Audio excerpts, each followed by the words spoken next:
So again, I'm very excited to be here today to talk to you about something that I think is critically important when it comes to parenting. I'm just going to see.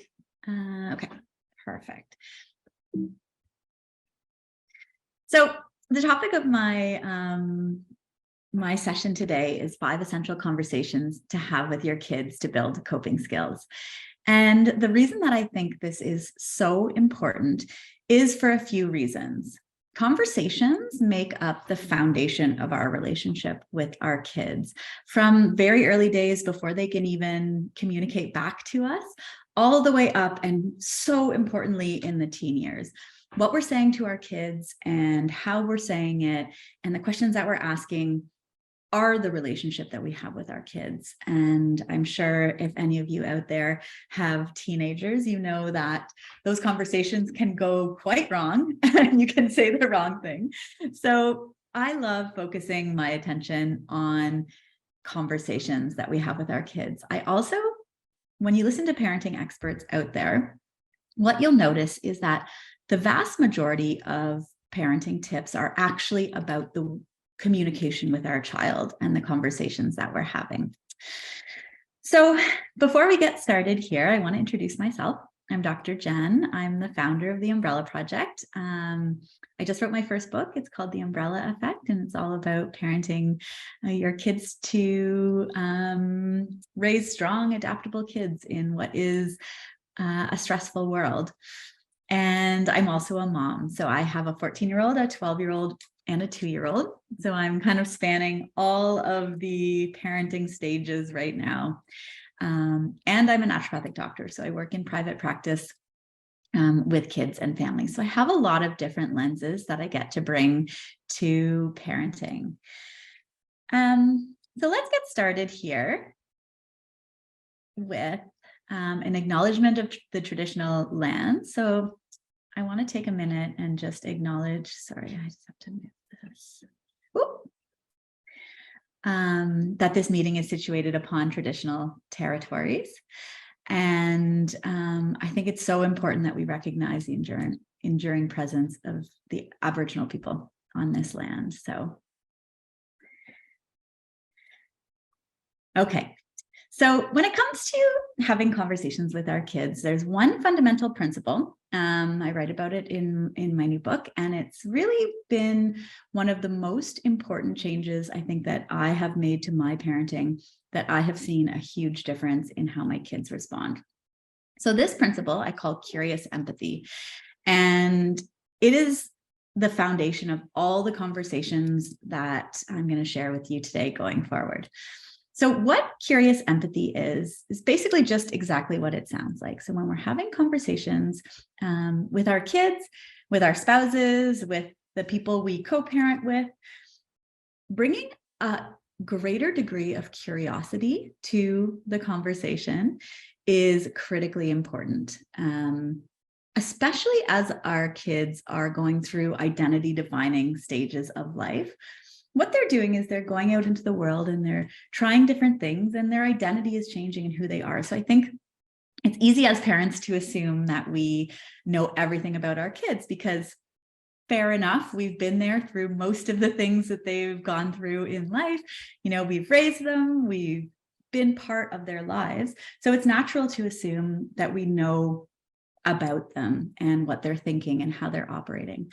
But bringing a greater degree of question and curiosity into the parenting relationship is so valuable, because it allows our kids a chance to tell us who they're becoming, what they're thinking. And, you know, I do this for a living, and I bet 50% of the time I'm wrong when I guess how my kids might be feeling about a situation. So the conversations that we're going to talk about today are actually in the form of questions. They're ways to elicit more information from your child before you jump in with what you think they should do, or, you know, that level of parenting certainty. The second piece of this is empathy. So especially as our kids start to become teenagers, if they don't feel like we get them and we understand what they're going through, they're much less likely to come to us and talk about the situations that they find themselves in. So empathy just means that before we do anything else, we take a moment to pause and try to really feel what they're feeling. And I often use the example of, a teenager who really wants to wear a certain t-shirt and it's in the laundry. If you have, kids this age, you've probably had this experience where they're upset that they can't wear this one specific thing. And as a parent or an adult who probably has a little more perspective and emotional regulation, it's easy to say that's ridiculous. You have 30 t-shirts, go pick something else, see you later. But the empathy moment is just taking a moment to remember what it feels like to be really frustrated about something. And instead of jumping to go find something else, using that pause to say, oh, looks like you seem really frustrated. I hate that feeling, or whatever it is that feels authentic to you, that just tells them like, my parent gets what I'm going through. So curious empathy is the art of asking more questions, being more curious about your child's experience, and then taking a moment to pause and let them know that you get them before you carry on with the rest of the conversation. And you'll see this weave through all of the essential conversations, because I think it's a very foundational principle, not just to relationships with our kids, but to relationships with everyone. We could all use a dose of being a bit more curious and a bit more empathetic. Okay, so the way I'm going to break down our conversation today, and then I'll take questions at the end, is first sharing a principle with you that we know to be true about the experience your kids are having in life. In my book, The Umbrella Effect, I share 10 different principles. I share parenting ideas and conversations that all align with this. And I've picked out a couple today that I think are particularly important for us to really understand as parents so that we can have better conversations with our kids. And the first one that I want to talk about is this: accepting that there is 100% chance of rain in your child's life. And what I mean by rain is stress and things going wrong. It's so easy to, I think we all understand this. Give me a thumbs up if you believe that as a parent, you can't get your child out of all stresses and, difficult things in life. I think that's just understood, that life is a series of positive things and difficult things. And the parenting principle of accepting that these things are going to happen in our child's life is so important to start with. One of the reasons that is because we want our kids, when things happen in life, when they don't do as well on a test as they had hoped, when someone's mean to them, we want our kids first to understand that that doesn't necessarily mean that something has gone terribly wrong in their life, but that actually something has gone normal in their life. And they can still feel bad about that, but the understanding of common humanity, the understanding that everybody struggles and that bad days, hard feelings, difficult situations are a part of life, automatically helps to decrease how much stress our kids feel when those things happen to them and how bad that situation feels. The next thing it does is it allows for self-compassion. Self-compassion is giving ourselves kindness instead of judgment when these difficult things happen. Because, let's face it, the thing has happened. The person has been mean to us or our child. And when we're really hard on ourselves and really judgmental, we're essentially just adding an extra layer of stress to an already stressful situation.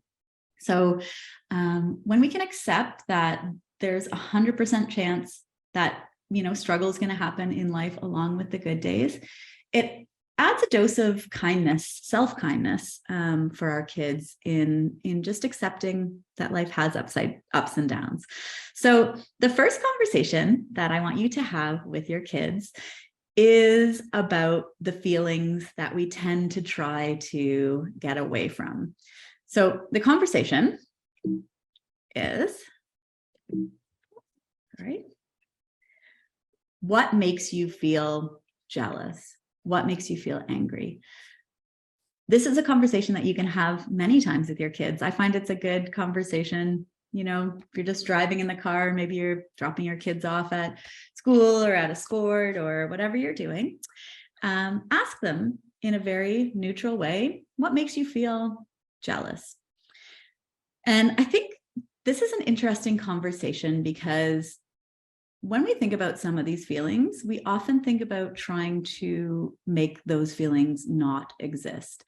So, when our kids feel jealous of something, we are quick to say, you shouldn't feel like that. But actually, it's not the feeling that we're trying to get away from. The feeling is normal, and as are all the emotions. What we're trying to do is help our kids know what to do with that feeling when they get it. But in order for them to know and handle that feeling well, they have to first know that they're experiencing it, and they have to feel okay that they are experiencing it. So I've had a conversation like this with my kids, what makes you feel jealous? And as they start to tell me what makes them feel jealous, I listen to their experience without trying to change it or say, oh, well, that doesn't make any sense, or that's silly, you shouldn't feel like that. Just listen to how they feel, and then maybe share something back about what makes you feel jealous. If you really think about it, what are the things in life that you feel jealous about? And this is just a conversation to open up the normal nature of feelings. And, at the end, you might just say, that's okay. Feeling jealous is normal sometimes. And, if you need help dealing with it, let me know and we can talk about, what to do with that feeling. But having this open conversation is a great way to really make sure that your child knows that it's okay to have all the feelings. In fact, they're normal and expected parts of life. The second principle that I want to introduce, and actually, I'll pause there for a second. Does anyone have any questions about that question or that conversation? I think you can unmute yourself if you'd like to ask a question. I'm fairly sure. No? Okay, I'll jump ahead here. So the second principle that we know to be true about parenting is that we need to welcome challenges as necessary to build coping skills. So not only are challenges expected in life, they're actually the essential circumstances that allow us to build strong coping skills. The reason they're called skills is because the more we practice them, the better we get at them. And the way that we practice coping skills is by coping with things. So, and this is also a hard principle because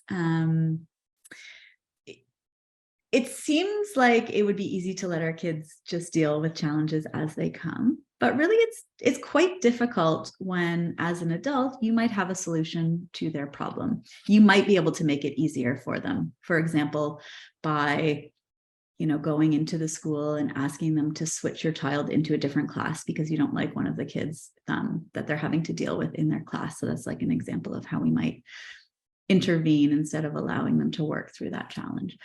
And while that might be necessary sometimes, most of the time, if we can change our mindset into welcoming those challenges for our kids as really important ways that they're going to build the coping skills that they need, we can really start to find value in challenges as a parent.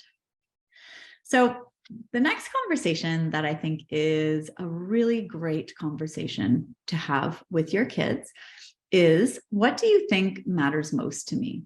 So asking your kids, what do you think matters most to me as a parent? And listening for their answer. And why this question is so important is, even if your kids pretend they don't care what you think, they really do. And as we talked about with conversations, what we're saying to our kids is giving them a lot of information about the world. And it's crafting a story for them about what they need to do to be successful and what different things mean. So I'm going to give you an example of using the coping skill growth mindset. So a growth mindset is where we see challenges as an important part of the journey to success. And what they found in the research is that kids who have a growth mindset will tend to pick more difficult challenges, even if it means that they won't get as good of grades or marks on that specific challenge, because they understand that picking something that's harder is likely to accelerate their growth more than picking something that's easy for them. Kids who don't have a growth mindset would tend to pick, the challenge that they know they can get 100% on. And this is why it's so important to check back with your kids what they think is most important to you. Because if they believe that getting 100% on every test is the most important thing to you, your kids will start to select as much as they can the challenges or situations that will allow them to achieve that 100%. But unfortunately, what we know about development is that means that they're choosing easy challenges that are probably not pushing them the way that they could be pushed and allowing them to develop to their best potential. They're probably selecting things that are allowing them to look good in exchange for things that are allowing them to grow to their fullest. So understanding what your child thinks is the most important thing to you will help you start to listen to what your child, the story that they're telling themselves, and really allow you to dial into what coping skills might be important for them next, or how you might want to change the way that you're talking to your kids in order to support the narrative that challenges are welcome and necessary. So an example of this is, instead of praising your kids for getting 100% on everything, unless, of course, you've seen them working extremely hard for that 100% mark, instead noticing if everything seems a little too easy for them, and instead praising them when you see them working really hard on something. So praising effort instead of just the outcome is a great way for kids to start to think in their minds, what matters most to my parents is effort. What matters most to my parents is that I'm pushing myself and that I'm taking on hard things, as opposed to what matters most to my parents is that I'm perfect or that I'm getting 100%, because eventually that will start to really take its toll on your child's coping skills and mental health. Okay, the third principle that we know to be true about parenting and coping is that you can buffer challenges and make them easier for your child by building skills that make up the umbrella effect. And so I mentioned that I just wrote a parenting book called The Umbrella Effect. So what is the umbrella effect? The umbrella effect is the core principle that all of our coping skills work together to protect us from life's rain, from stress. And the more of these coping skills we have, the bigger our umbrella of coping skills, the more protected we are from challenges, and the more and more things we can take on in life while maintaining our well-being underneath our umbrella of protection. So I call it the umbrella effect because it's the effect of having an umbrella of coping skills to protect you from life's challenges. And there are a lot of different coping skills that fall into this, the umbrella of our child's coping skills. So I want to first ask you a question, and I think it's a really important one that to think about. So the question is, how certain are you that you know what your child's strongest coping skills are? How certain are you that you know what your child's strongest coping skills are? And this is a hard question because unless you've intentionally learned what the different coping skills are and have spent some time, really thinking about your child's coping skills, this is a hard one to answer. On the other side, I'd love to know, how certain are you that you know what the coping skill is that you could build in your child that would most help them? Because I think these two really important ideas, what are your child's strong coping skills and what are the weak ones, and what can I work on now to help my child, are probably the most fundamental parenting shift that you can make for your child to help them better cope with challenges.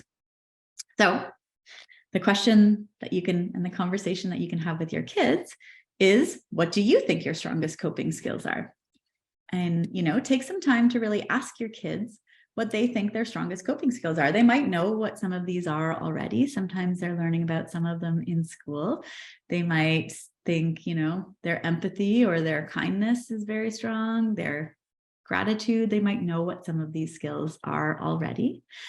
But what the research shows is that if we know what our strongest coping skills are, and if parents point them out to their children, our children are less likely to feel anxious when they're faced with challenges. So knowing what your strongest coping skills are extremely important. This is a QR code for an umbrella assessment.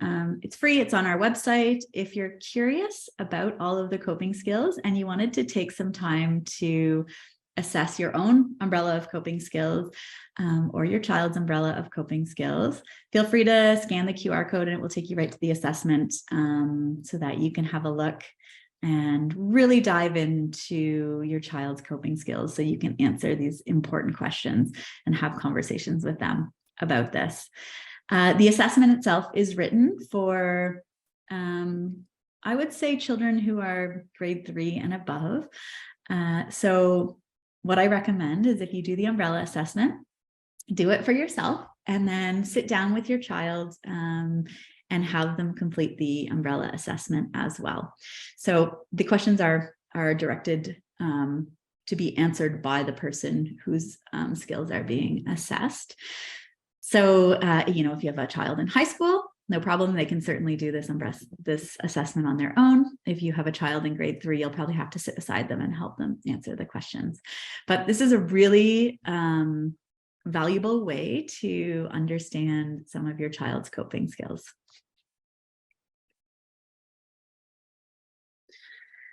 Okay. The fourth principle that I want to share with you today is that for healthy stress, you need to strike the right balance of rain to umbrella in your child's life. So what does this mean?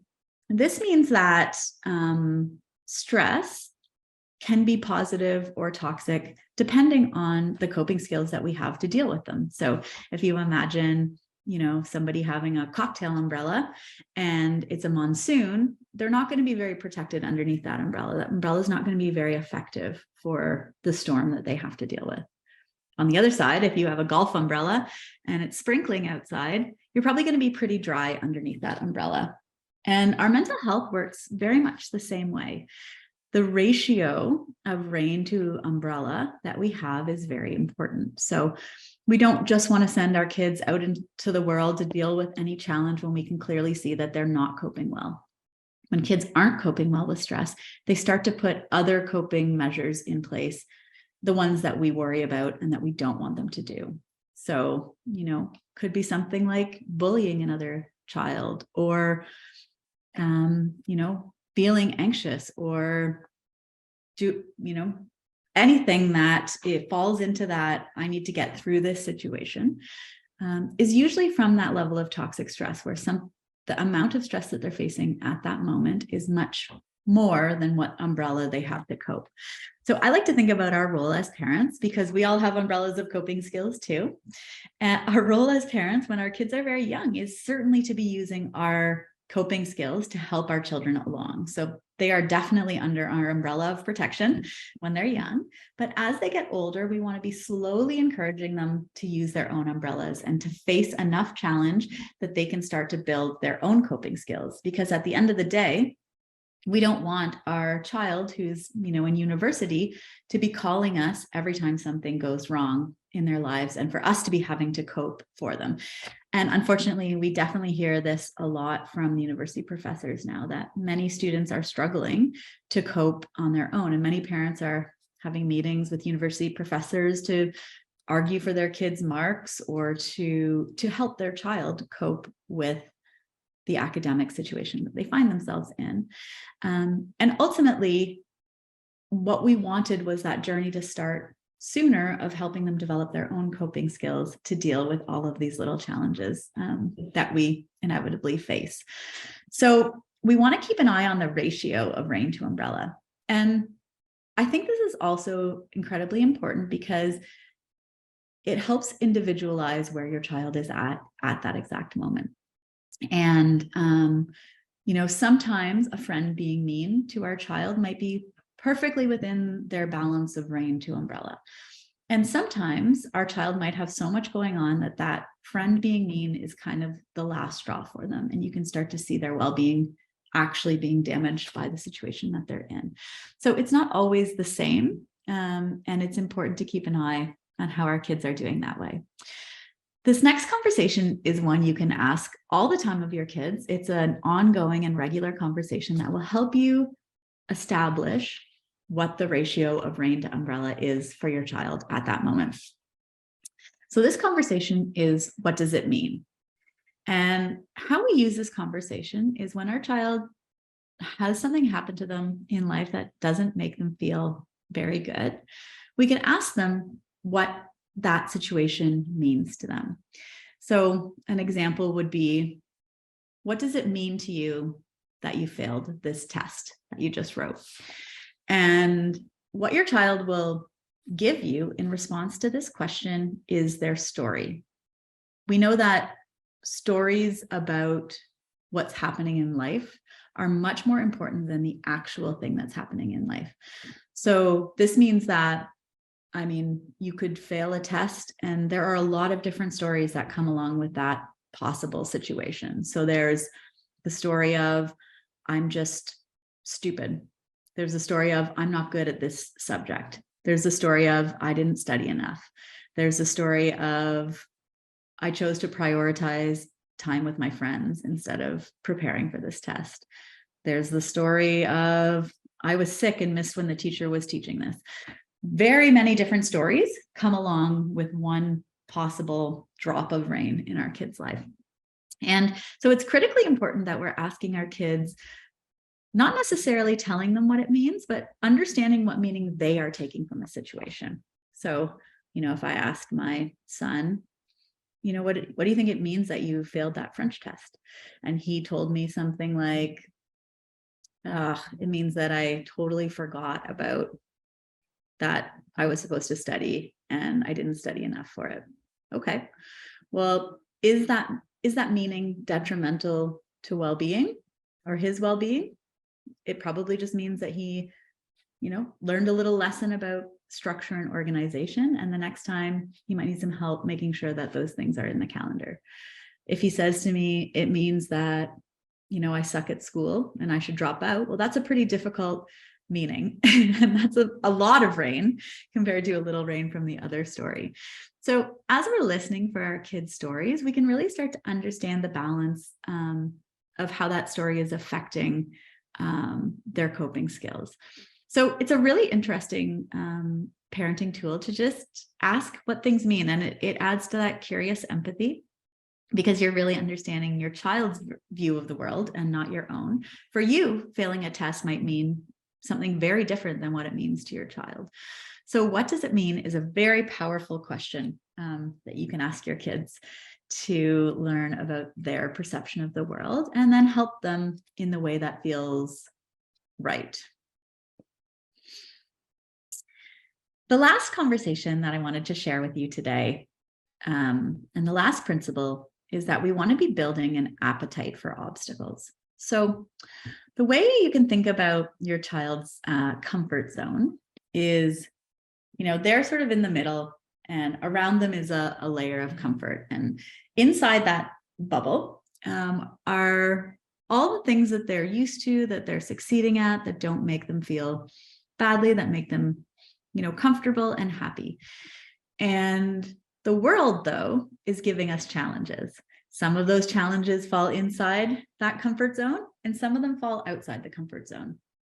Outside the comfort zone, there's that edge where kids are starting to feel more anxious. They're starting to worry a lot about whether they're going to succeed. The further out from the comfort zone it gets, the more discouraging and frustrating and likely it is to make our kids feel anxious, feel like they're not going to succeed, feel that real level of toxic stress. So why we want to build an appetite for obstacles for our kids is because we want them to have big comfort zones. The bigger your child's comfort zone is, the less likely it is that challenges are going to fall way outside of their comfort zone. And of course, some of them will, but the goal is that the majority of things that are happening in our kids' worlds are within their comfort zone or just on the outside where they can cope and grow. So an appetite for obstacles means that instead of turning away from every challenge that comes their way, they're turning towards it and learning how to take steps towards the things that scare them, the things that are challenging and hard, which in turn pushes on the edge of their comfort zone a little. And the more they do it and the more they practice, the bigger that comfort zone gets, the bigger that umbrella of coping skills get, and the more and more they can handle whatever life is throwing at them. So one question I love to ask in my private practice when I'm working with kids is, what is the tiniest step that you can take towards something that scares you, something that worries you? And why I like this is because it's like dipping a toe outside your comfort zone. You're not asking them to do something that they're absolutely terrified of, that is probably going to make them feel so bad that they'll never want to do it again. You want to ask them to do things that are within their control, that they're choosing, but that are on the border of that comfort zone. You're looking for those little things that just allow them to push into their comfort zone. So, if you think about a child who is absolutely terrified to get up in front of the class and present, maybe the tiniest step that they can take towards presenting in front of a group is presenting just to their teacher. Or maybe it's presenting something to you. Maybe they're learning how to slowly be in front of someone else and share something that they don't like that feeling. I recently had a patient in my practice who was absolutely terrified of thunderstorms. She had been stuck in a tent once when she was little, to the point that if there was even some clouds in the sky, it would take a lot for her parents to convince her to go outside because she was worried that it would, turn into a thunderstorm. So for her, what she decided the tiniest step towards not being afraid of thunderstorms was sitting inside, watching out the window, wrapped up in a blanket with her parents when it was raining. So, and the interesting thing about why this works so well is because it's child directed. They're figuring out what they can do. And when they do accomplish this goal of whatever they've set out to do, whatever this step towards the challenge is, it feels good. It feels good to take on a challenge and succeed at it. And that's why we want these steps to be tiny, but significant, because what we're teaching is the art of turning towards instead of turning away. So, but the conversation is worded this way because we're giving it to our child to decide. We're not telling them what to do, and we're not forcing them to do something that they don't want to do. We're helping them see for themselves what might be safe and intimidating, and give them that feeling of success at the end of the day. So this is a great conversation as well to have with your kids. So those are the 5 conversations that I think are game changers when it comes to parenting, that really help you open your mind, use some curious empathy, listen to your child's story, learn about them, learn about their strengths, learn about what's scaring them, and help them develop their coping skills slowly over time. And, if you think back to that umbrella metaphor, why this is so helpful is that if you imagine you have an umbrella and it has some holes in it, and we all have an umbrella, we all have holes in our umbrella. We all have coping skills that are really strong and some that are weak. That's the nature of, developing and growing up. If you are going out in the rain with your holy umbrella, it's not going to work very effectively for you. But every single hole that you fill in that umbrella is going to make that umbrella a little bit more functional, a little bit better at protecting you from the rain. And it'll make you a little less likely or a little more likely to trust that tool when it starts to rain. And the more and more and more we can fill in these little gaps in our kids' umbrella of coping skills for them, the more likely they are to trust those tools of their coping skills, the more likely they are to take on challenges, the more likely they are to use their coping skills when challenges come their way. And in this way, we can create this really positive feedback loop for our kids where they're building tools that will help them in every area of your life. I heard a great analogy the other day that coping skills are like, oh, the QR code is not working. Sorry. Ooh. Oh dear. Sorry about that. Here we go. I will try to share it again in the chat in a moment. Let me just see. Yeah, so the more we can build, so I was just saying, the analogy that I heard that's really, really useful is that coping skills are like core muscles. So if any of you have ever had a child, I think many of you had, or watched somebody have a child, when you have a baby, you learn that those core muscles are really important. And when they're not working well, it's much more easy to, injure yourself when you're going to do something. And your umbrella skills are a lot like your core muscles. There's a lot of them. They work really well together. And when you have them, it's a lot easier to do everything else that you want to do. So if your child is frustrated in math, if they're having a hard time at soccer, if they're having trouble making friends, your umbrella skills are the core muscles that allow each and every one of those things to be easier. They're the things that stabilize us and allow us to push ourselves and to do all those extra movements.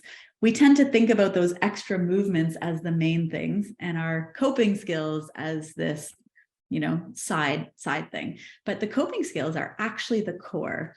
If your child doesn't have a growth mindset, if they don't have grit, if they don't have self-compassion, if they don't have empathy, everything gets harder for them. They're much, much more likely to quit when they're faced with a challenge.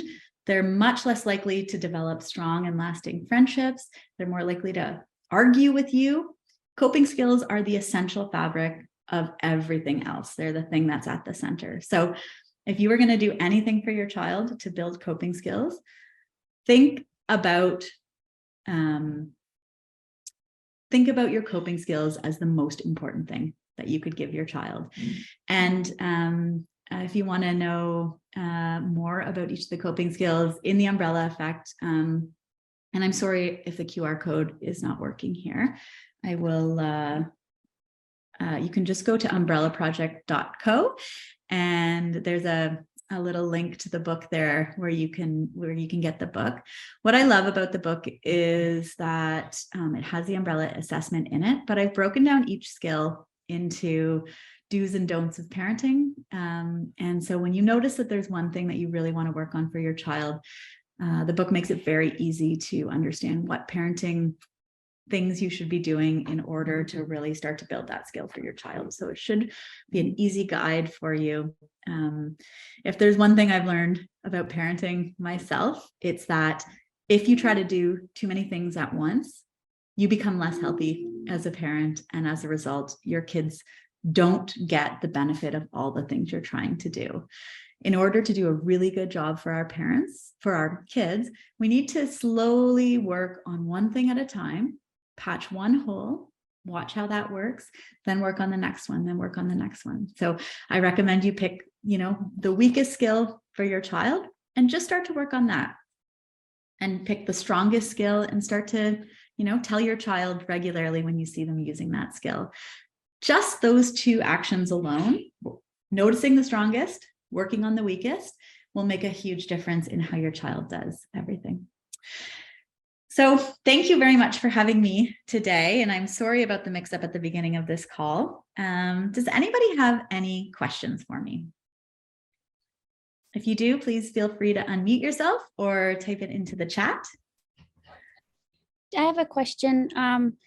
How do you know which holes there are? Like, Yeah. So the umbrella assessment that was the first QR code. It's also on the website. So if you go to the website, you can see take the or umbrella assessment.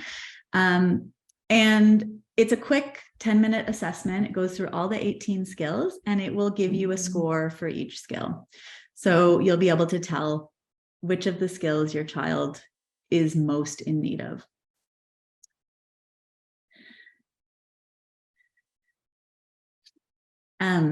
You can also, and just to add to that, if there's a few skills that come back low, I would just read about each of the skills and then really try to think about which one feels like it's the thing that's holding your child back most. So I have a copy of the book here, but if I look at, let's see, gratitude, for example, in the back index here, you'll see there's some indications that your child might benefit from working on their gratitude. So, you can read through the list of a couple low skills, and then you can really start to learn which of the skills your child is really seems to be struggling with. Having trouble finding the assessment on the site. Okay, I'm just going to stop sharing here for a second. I will just get the link for you. Give me one moment and I will add it to the chat here so that you can easily find it. It's free and I hope you all have a chance to do it.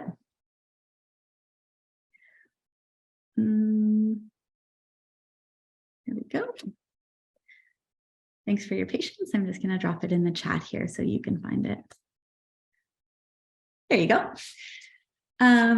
Yeah, so that's where you can find the assessment. As a busy parent, I've really, really tried to create this as a tool that makes it easier and not harder for you to know what your child needs and what to do next for them. And so I hope you find it very useful. I'd love to hear what you think and how your kids are doing. So you can always email me as well at drjen, DRJEN, at umbrellaproject.co. Or through the website. Happy to connect with you if you have any specific questions. Does anyone else have any questions for me today? Yes, I have a question regarding your first assessment or your first question. It was dealing with jealousy. Can you give an example about the second one, which you talked about, which is jealousy and anger, and how do you cope with that? Mm-hmm. And so I use jealousy and anger as two examples of emotions that I think we're often trying to reduce in our kids, or that we see as something we don't want them to experience, instead of seeing them as positive signs that our kids are experiencing all the feelings. So I think if I'm getting your question right, you want an example of like yes, anger. More example of about anger. the anger, because you expounded very nicely on the jealousy. I'd like to understand the more on the anger, because that's where I think yes, you mentioned my kid has some issue about. Yeah. So yeah, I tend to do this conversation not in the moment when your child is feeling angry, but more so in those moments that you have to have conversations with your kids, like in the car. I always find is a great time to have a conversation with kids, or on a walk. Just asking your child to start, like, what makes you feel angry? What are the things that really make you feel angry? And then listening to the list of what they come up with. And probably a lot of those things you'll feel aren't valid reasons for anger, because as we become adults, we get better at rationalizing all the things. So then just listening quietly to their list of things that make them angry. And then, asking, would you like me to share an example of some things that make me angry too? And then even just bonding about the anger, right? Just, yeah, I get it. Anger, it's a big feeling. It's hard to deal with, right? And you don't have to solve anything in that conversation. The only goal of that conversation is to get them to recognize A, that they feel angry, B, that anger is okay to feel. And then as those episodes come up, of anger, when they're actually experiencing it, what you want them to be feeling in that moment is that it's okay for them to feel that way. that it's okay for them to feel angry, and that they can identify it. So I've dealt with a lot of kids who struggle with anger over the years in my practice. And something I find is that they often don't want to admit that they're angry. I don't know if this is the way your child is too, but they'll often say, I'm not angry, right, as they yell. And they're clearly very angry. So often starting to work on anger involves them being able to say, I'm angry. Like, great. Okay, that's good. I'm glad that you know how you're feeling, because we can't do anything about feelings unless we know how we are feeling. So this first conversation, when do you feel like this? I feel like this too. That's in a neutral state. And then when your child does feel angry, helping them first recognize I feel angry, and then also helping them learn what they can do when they feel angry. What are the good things that help them deal with that anger and let it out? So this might also be a conversation for a calm time, not an angry time. But it's the same with anxiety or jealousy. Okay, it's kind of a now what conversation. What makes you feel better when you're angry? Do you need to get it out? Do you need to go to your room and yell and scream into your pillow? Do you need to go for a walk outside? Maybe you like to hang out and spend a few minutes with your family dog to just calm down, right? But learning the pathway of, here's how I feel. Here are some strategies that help me deal with that feeling, and then how I move on from that. That's ultimately what we want for our kids with that conversation. Thank you.